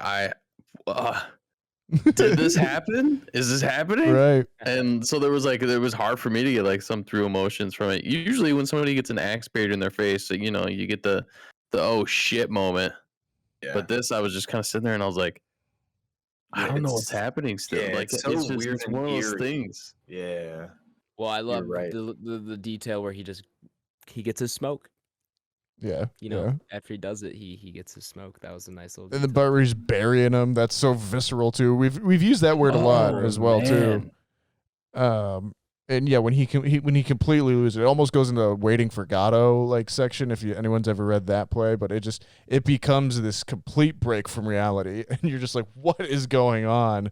But again, and it it honestly reminded me. Go ahead. Sorry. No, you're fine. I'll finish my thought here. It just it butts up against those choices of the black and white and the 4:3 aspect ratio. It changes your experience of the movie itself. There's something about the black and white that makes everything so much more visceral and adds like a weird sensuality to everything. And the 4:3 aspect ratio just locks you into the room with these guys. Yeah. Where it just feels so much more immediate, it feels like. But Adam, what were you saying? I was just gonna say the ending, the like last act of this film reminds me a lot of the Hereditary. How that kind of just takes a leap and goes For very sure. spiritual and stuff sure. like that. And The Witch does that to an extent, but I don't think it's as crazy, and you don't see as much of it. Where it is like legitimately only like the last 5 to 10 minutes of that movie is that crazy. Everything else is just a very slow burn up until that, and we get much more of that last 10 minutes of The Witch. That starts very early on in this, or much earlier on compared to The Witch. So yeah, in that regard, it felt more like I was watching a little bit of Hereditary, and similar like themes and visceral images in that way. Yeah, no, it's certainly up there, but I think to kind of circle back just on the cinematography and this thing being shot in black and white and 60:9 aspect ratio, like this movie is beautiful either way, but I have a hard time thinking that this movie is as captivating as it is if it's not in black and white and it's not in that aspect ratio. I agree. I think we Oh, all yeah. sit here and watch, but okay, yeah, great movie. You know, it's interesting. You can interpret it from different ways. But as Nathaniel said, like doing it in black and white, it's something about things in black and white that just make them like a little bit that much more like eerie and creepy. You know, where it's kind of like, I don't know, because it's weird, right? I mean, when you kind of have what's the photographic term I'm looking for? Like when you have like the dead space like behind somebody. Negative space. Negative space, right? Yeah, that's so hard to grasp when the whole thing's in black and white. So it's like really interesting where you don't have a lot of that. Yeah, I think this is just done right. I think Robert Eggers is a fucking genius when it comes to creating time period movies, to be honest with you. Yeah, right. So I'm fucking stoked to see the Northman dude. Yeah, me too. And Willem Dafoe's in that as well. Yeah. So And one more to the list. yep. Yeah. All right. Anything else we want to say here before we head out of spoilers? I now have a visual representation of having sex with a mermaid is. Thank you. Yeah, that's definitely my biggest takeaway from this film. I don't know about you guys. When You didn't say biggest. You just said, does anybody else have anything? he does that insane scream where he's like, and you're just like, Yeah. what is happening? That was wild too. Talk about like your favorite sound, him being overexposed on top of the lighthouse. That's but, my like, favorite. That siren, Oh, it's that so siren good. shrieking was also like, I want this to stop. Like they nailed that kind of thing. No, where it I was, like, loved almost it. painful. Yeah. Well, yeah. Of course, I love the effect of it, but it was like done well in that. Insane. All right, well, that's going to do it here for the spoiler segment of the podcast. So, welcome back, listeners who skipped over the spoilers. We're going to go ahead and rank the Lighthouse up upon the entropy list. For those of you who do not know, the Entropy list is Back Row Banter's official list of every movie we have reviewed, regardless of genre, regardless of anything else, all on one fantastic list. This is essentially how we rate our movies, rather than do it out of 5 stars, out of 10, whatever it is. We throw up all the movies we review on a list and see how they compare to one another. If you'd like to reference the Entropy list for yourself, you can do so by checking the episode description, where it is linked to my Letterboxd. Entry number 98 upon the entropy list for episode number 99. Let's take a look. Is there anything we can really compare this to? I guess we can kind of, say Hereditary maybe a little bit. That's sitting all the way up at number 5. Whoa. Green Knight, I think, too, is like Green Tyler Knight, said. yeah, those are definitely the two. Those are definitely the two that we can make the biggest comparisons to, I would say. Both up there on the list. The Green Knight coming in at 14, Hereditary number 5, as I just said. Yeah. Pig in some ways, Interesting. maybe, too. Or like the Pig, Say- Dr. Sleep, Power of the Dog, that Pig. kind of section, too, I would say. Sure, yeah. Those kind of three have Does anyone similar have an vibes. immediate ranking upon looking at this? I'll kick it off. Okay. 10. 10. So below Inception. We're breaking the above top New 10 York. right now? Yeah. He wants it in the top 10. 10. It's a big call. We haven't broken the top 10 in quite a while. Your Name, episode 41, would be the latest film to enter the top 10. So it's been almost we've done almost a year now, I guess, of nothing breaking the top 10 of.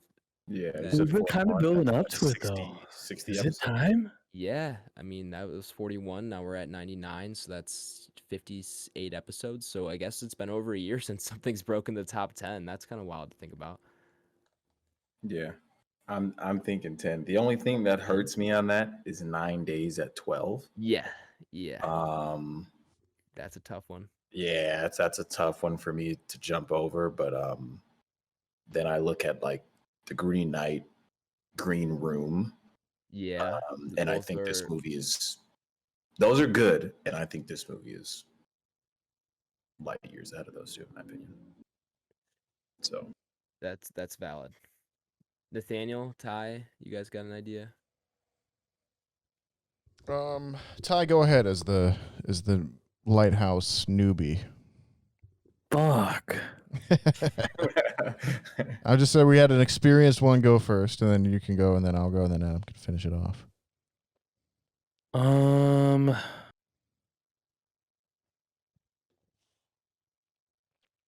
I like this better than the Green Knight. Blake, I'm assuming you also like this better than Green Knight based on your ranking, yeah, for sure. or is that one that kind of slips under based on other movies? No, I think I would pick this over the Green Knight. Okay.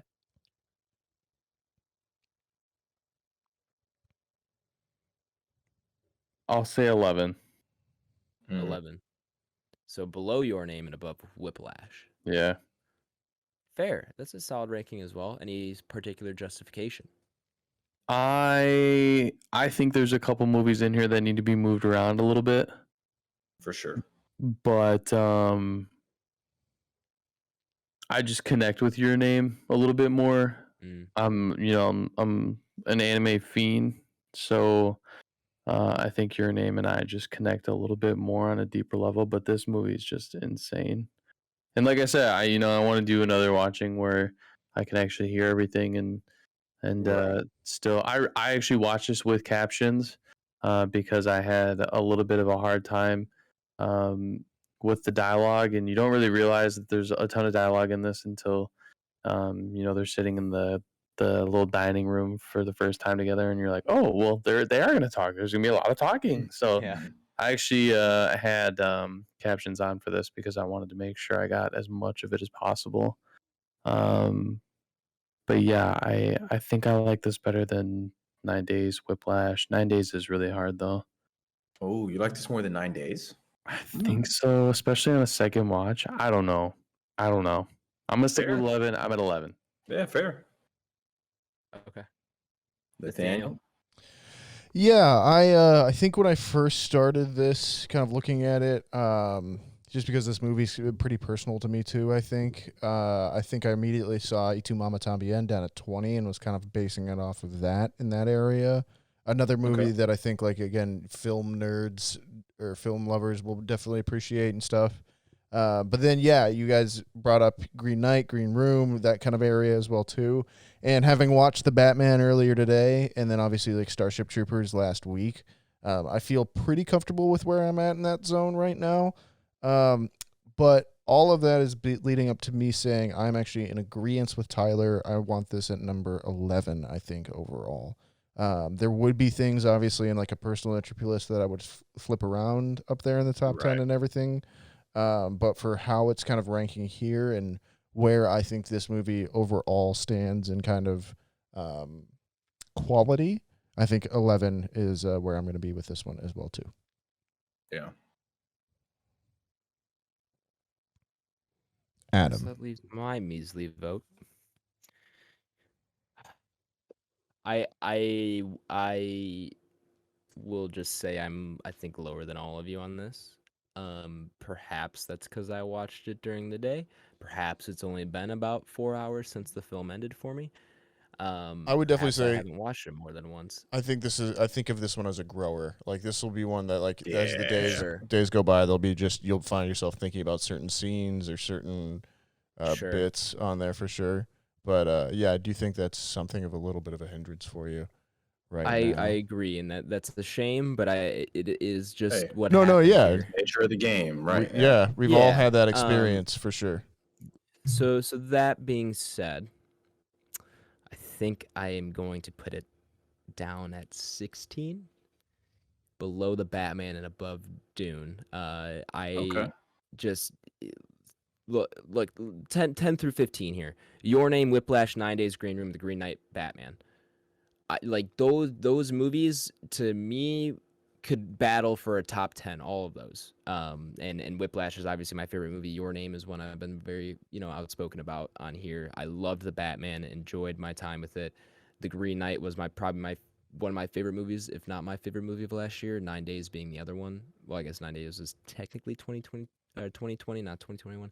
Either way, and then I kind of compare it to Dune and Starship Troopers, which I like a lot, but I do think this movie is better filmically than those. And then where it comes below the Batman and the Green Knight is I just kind of enjoyed watching them, both For of those sure. movies more than this one.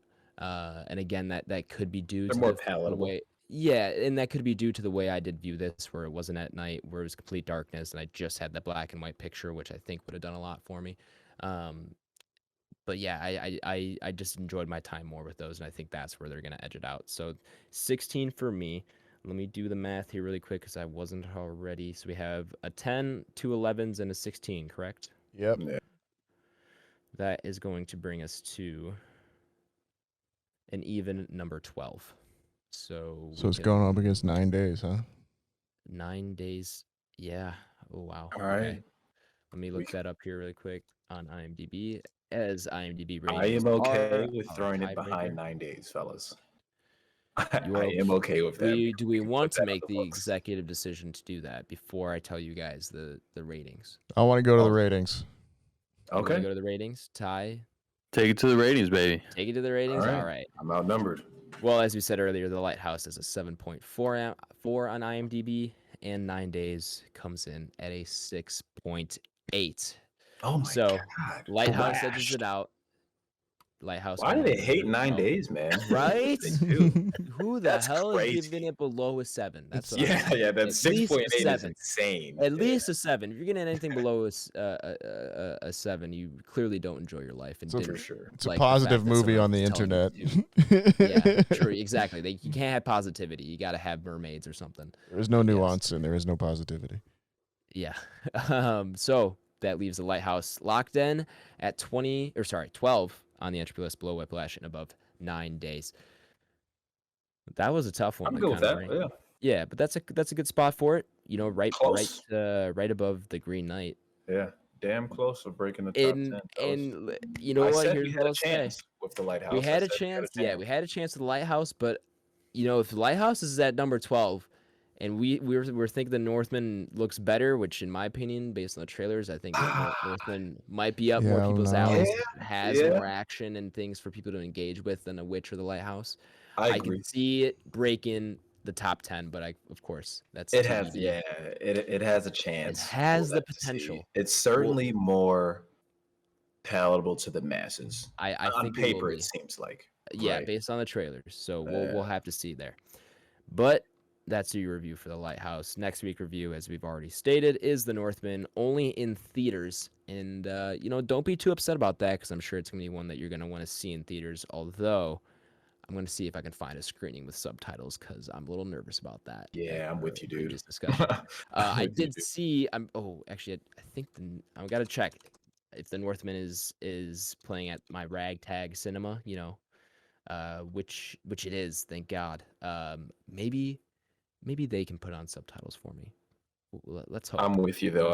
I Let's hope. came to that conclusion after watching The Witch and The Lighthouse. I was like, I got to see that movie with subtitles. Because I think I'll be I damned. forgot what movie it was. It might have been Eternals. That I went and was able to see a screening with subtitles on at the theater nearby, because that wasn't one of the options. But I could be wrong on that, which movie it was. But yeah, it's out there. They're there, and I think Waz is the one that wrote in and said like it's required that they have at least a few screenings with subtitles or something like that.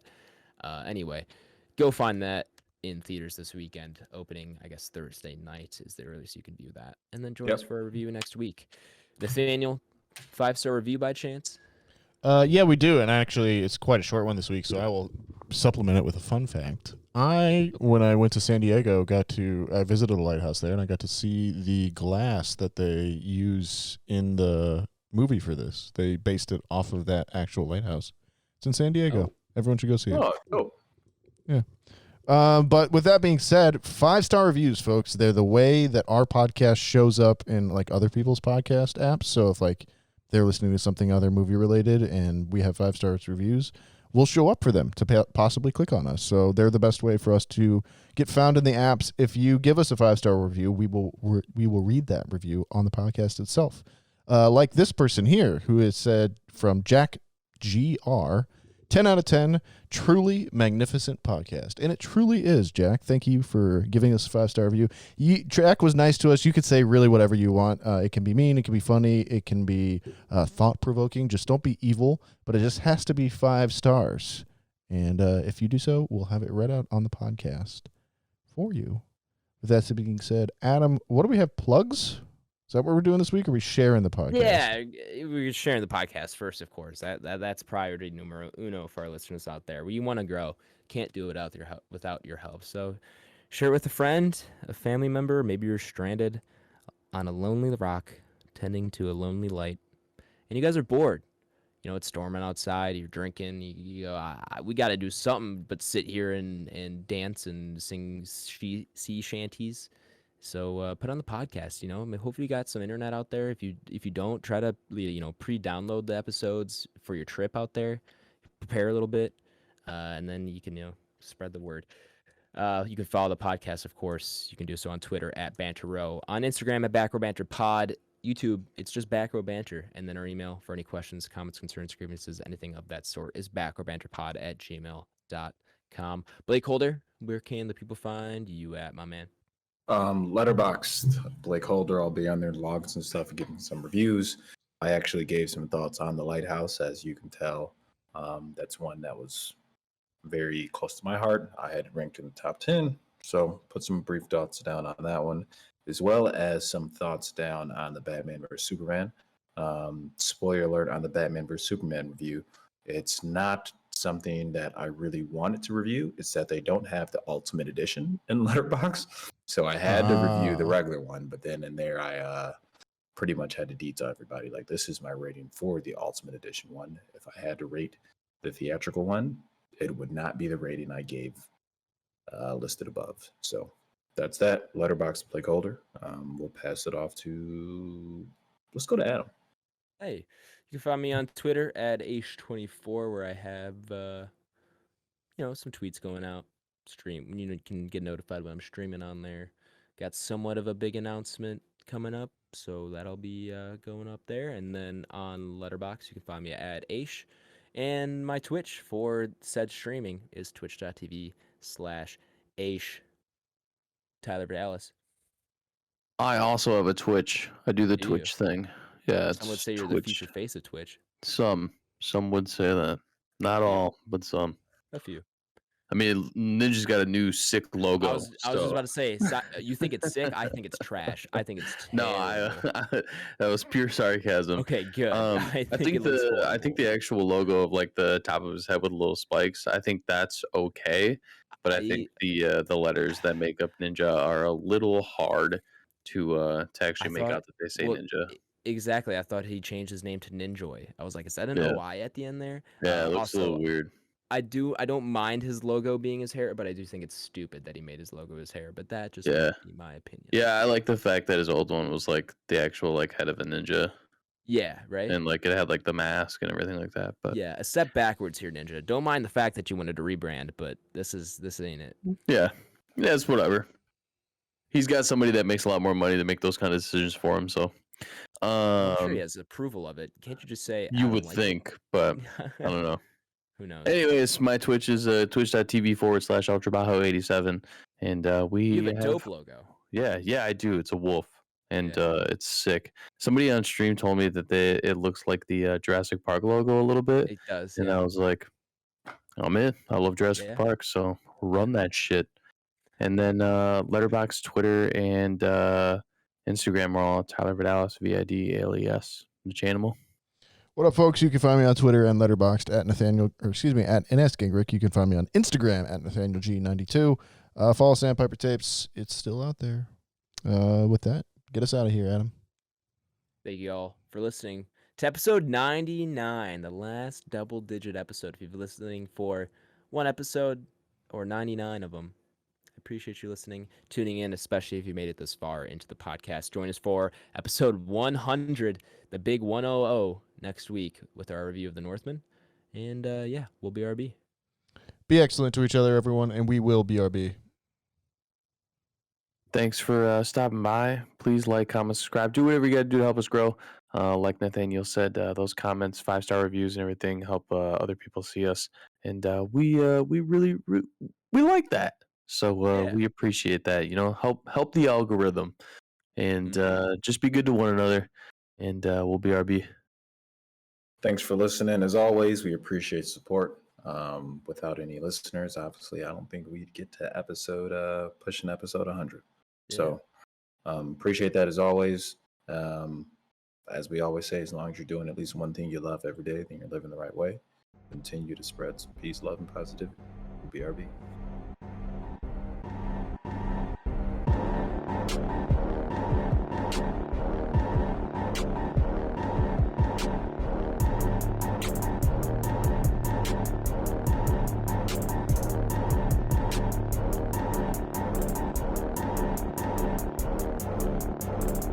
America. Ready for another lesson. When's the last time you guys read a book? Oh man, dude. I'll Honestly, accept probably greater than like 5 years. I'll accept an audiobook. This week. Nonfiction? Yeah, it's actually more of like I don't really. I guess they would maybe qualify under like self-help, but they're not really like self-help.